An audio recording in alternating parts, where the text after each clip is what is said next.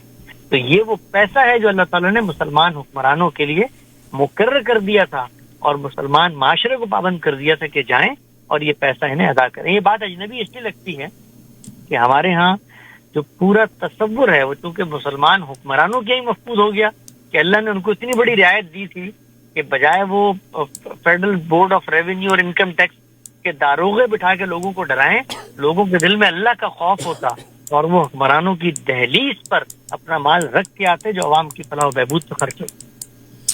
بہت شکریہ. میں نے ذاتی طور پہ پاکستان میں مجھے پتہ ہے کہ بہت سے لوگ یہ سمجھیں گے مگر حقیقت میں نے پاکستان میں گلاب دیوی ہاسپٹل اور دیر از اندر ہاسپٹل, میں نے ذاتی طور پہ ان ہاسپٹلز میں نظام دیکھا ہے کہ دور دراز سے جو پیشنٹس آتے ہیں یہ پروسیسنگ ٹائم 2 سے 3 دن کا ہے کہ وہ لوگ جو افورڈ نہیں کرتے وہ پھر ایک اپلیکیشن اپلائی کرتے ہیں اور زکوٰۃ فارم کے تحت ان کو پیسے ملتے ہیں, پھر ان کو دوائی ہسپتال میں سب کچھ ان کو فری ہوتا ہے. آئی پرسنلی میٹ سم, مگر بس وہ بعض اوقات ہمارے دماغ میں یہ ہوتا ہے کہ شاید گورنمنٹس نہیں کریں. الیاس بیٹا بہت شکریہ آپ کا, بہت شکریہ, آپ نے اچھے طریقے سے ایکسپلین کیا. Anything else what you would like to share?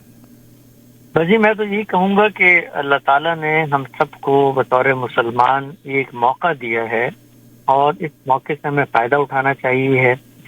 یہ بات بھی طے ہے کہ جن لوگوں نے پورا سال اس دین کے ساتھ اپنے تعلق اپنے خدا کے کو راضی رکھنے کا اگر اہتمام نہیں کیا تو یہ مہینہ شاید ان کے لیے ایک بہت ہی بوجھل, بہت ہی بھاری, بڑے ہی اجنبیت کا مہینہ ہو. لیکن جو لوگ مذہب کو جانتے ہیں, زندگی کے نصب العین و آدرش سے واقف ہیں, جن کے سامنے ان کا مقصد حیات واضح ہے, تو یہ جانتے ہیں کہ یہ دنیا کی زندگی آخرت کی زندگی سے پہلے ایک ٹریلر کے طور پر ہمیں دی گئی ہے.